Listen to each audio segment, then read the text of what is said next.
काफी लोगों का ये मानना है कि आईसीआईसीआई प्रूडेंशियल का लार्ज कैप म्यूचुअल फंड इस पर्टिकुलर कैटेगरी का मार्केट लीडर है।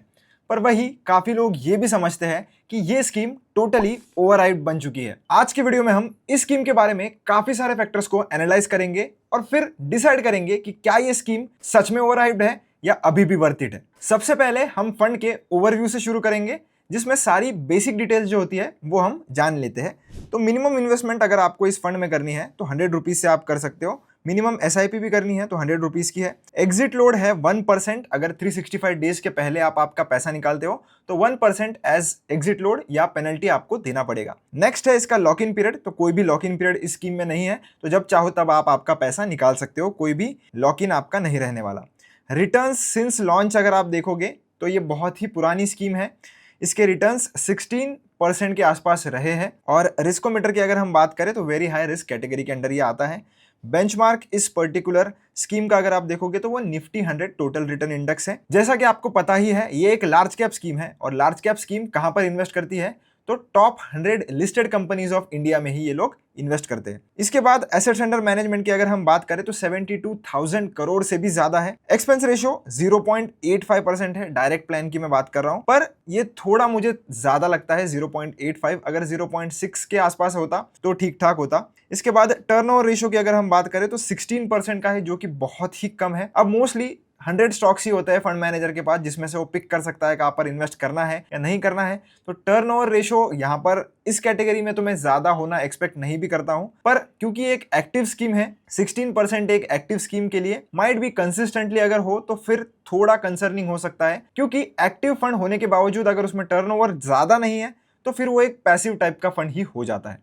अब हम बात करते हैं कि इसने पास्ट में कितना अच्छा परफॉर्म किया है। ऑब्वियसली पास्ट परफॉर्मेंस हमें फ्यूचर परफॉर्मेंस की गारंटी नहीं देते हैं, पर हमें एक थोड़ा आइडिया आ जाएगा कि अक्रॉस मार्केट साइकिल्स ये फंड कितना अच्छा कंसिस्टेंटली परफॉर्म करता हुआ आ रहा है, ताकि हमें ये आइडिया मिल सके कि कितना डिपेंडेंट हम इस फंड पे हो सकते हैं और कौन से टाइप ऑफ मार्केट में एक फंड कैसा परफॉर्म करता है, ताकि आपको आपके लिए ये फंड सही है या नहीं ये डिसाइड करने के लिए आसानी हो। सबसे पहले एक साल के रिटर्न्स अगर हम देखें तो 4.67% के इसने रिटर्न्स दिए थे। वही इसका जो बेंचमार्क इंडेक्स है उसने 2.88% के दिए थे। 3 साल में भी इसने अपने बेंचमार्क को बीट किया है। 5 इयर्स के टाइम फ्रेम में भी इसने बीट किया है, 7 में भी किया है और 10 में भी किया है। 10 इयर्स में इतना ज्यादा आउट परफॉर्म नहीं किया है, सिर्फ 1 से 1.5% का ही आउट परफॉर्मेंस है, पर आउट परफॉर्म किया है ये हम इग्नोर नहीं कर सकते।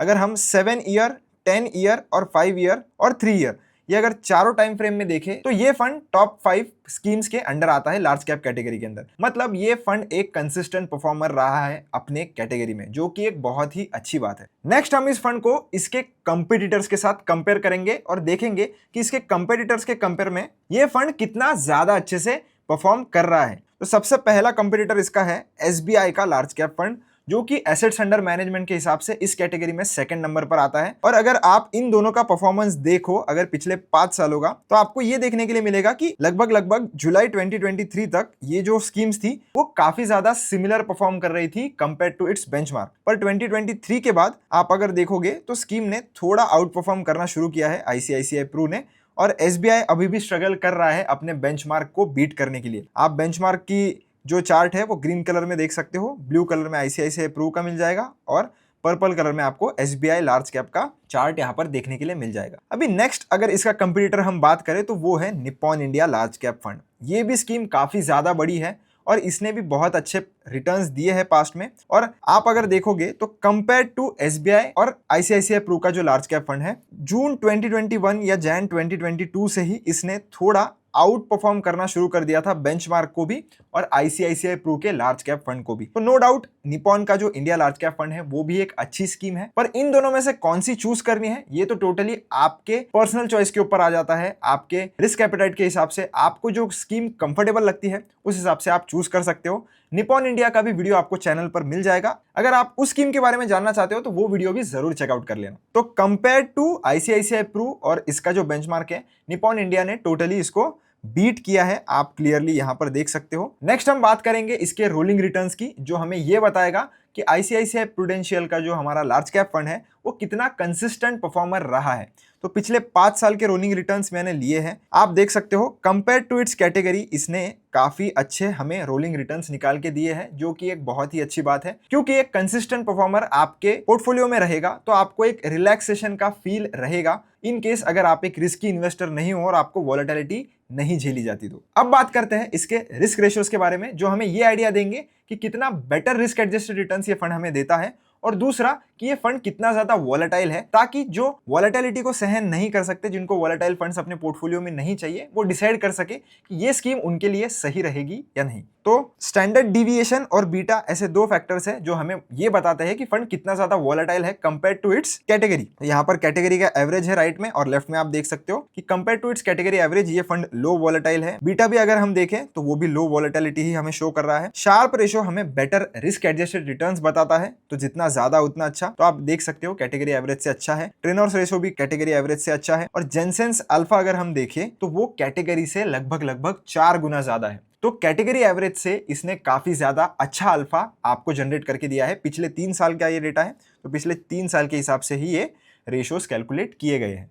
अभी इसके पोर्टफोलियो की और भी थोड़ा हम देख लेते हैं, ताकि हमें आइडिया आ जाए कि किस तरीके के स्टॉक्स में इसने कितना परसेंट एलोकेशन फिलहाल देकर रखा है। तो 16% का टर्नओवर रेशो था, मतलब पिछले साल से इस साल में ज्यादा बदलाव नहीं किए गए हैं स्टॉक्स में जो भी पोर्टफोलियो में थे। तो आप टोटली देख सकते हो ऑटोमोबाइल्स का कितना परसेंटेज है, तो लगभग 8.40 है। सबसे ज़्यादा मुझे पोर्टफोलियो एलोकेशन दिख रहा है बैंक्स में, जो कि मोस्टली लार्ज कैप में आपको देखने के लिए मिलेगा अगर आप बाकी के भी फंड्स देखोगे तो अगर आपको इन डिटेल पढ़ना है तो आप पढ़ सकते हो। टॉप 5 सेक्टर होल्डिंग्स भी आपको इधर मिल जाएगी। अब पोर्टफोलियो में फंड मैनेजर के पास ज़्यादा रूम तो है नहीं, क्योंकि अगर आप देखोगे तो 30-40 स्टॉक्स आपको इधर ही देखने के लिए मिलेंगे, और मैक्स टू मैक्स 100 ही स्टॉक्स होते हैं लार्ज कैप स्टॉक्स में। तो इतना ज्यादा प्ले करने के लिए फंड मैनेजर के पास जगह नहीं है। तो लार्ज कैप स्कीम में आप इन्वेस्ट भी कर रहे हो, तो इन केस वो अगर बेंचमार्क को बीट भी कर रहा है, 1 या 2 के ऊपर का आपको अगर अल्फा मिल रहा है, तो मोर देन इनफ है, ऐसा मुझे लगता है। फंड मैनेजर्स के बारे में भी थोड़ा हम डिस्कस कर लेते हैं, क्योंकि आपकी जो स्कीम है वो कैसा परफॉर्म करेगी ये टोटली डिपेंड करता है आपके फंड मैनेजर्स के ऊपर। और अगर आप देखोगे ये स्कीम लगभग 2008 से शुरू हुई थी, और तब से लेकर तो अभी तक इसमें काफी ज्यादा फंड मैनेजर्स चेंज हो चुके हैं। पर पिछले 5 से 6 सालों में अगर आप देखोगे तो ये सारे फंड मैनेजर्स इस फंड को मैनेज कर रहे थे, और अभी रिसेंटली ये जो 3 फंड मैनेजर्स हैं वो कॉमन है। तो पिछले 3 सालों में ऑब्वियसली फंड ने काफी अच्छा परफॉर्म किया है, पर यह भी कंसर्निंग थॉट अभी हो सकता है कि फंड के एसेट्स अंडर मैनेजमेंट कंटिन्यूअसली बढ़ते जा रहे हैं, और ऐसे टाइम पर लार्ज कैप स्कीम में आउट परफॉर्म करना इंडेक्स को थोड़ा डिफिकल्ट हो जाएगा। तो इन केस अगर आप ऐसा चाहते हो कि आपको एक ऐसी स्कीम चाहिए जो थोड़ी ग्रोइंग हो और आप थोड़ा ज्यादा रिस्क ले सकते हो, तो शायद आपके पास बेटर ऑप्शंस अवेलेबल होंगे, जिसके लिए मैंने एक वीडियो ऑलरेडी चैनल पर बनाकर रखा है जिसका नाम है टॉप 5 लार्ज कैप स्कीम्स। आप यहां पर देख सकते हो और जरूर चेकआउट भी कर सकते हो। पर अगर आपको एक पोर्टफोलियो में स्टेबिलिटी चाहिए तो शायद ये फंड आपके लिए हो सकता है, पर अपने फाइनेंशियल एडवाइजर को जरूर कंसल्ट कर लेना। वीडियो पसंद आया हो तो चैनल को लाइक शेयर सब्सक्राइब जरूर से कर देना। मिलता हूं नेक्स्ट वीडियो में। Till then keep learning keep earning.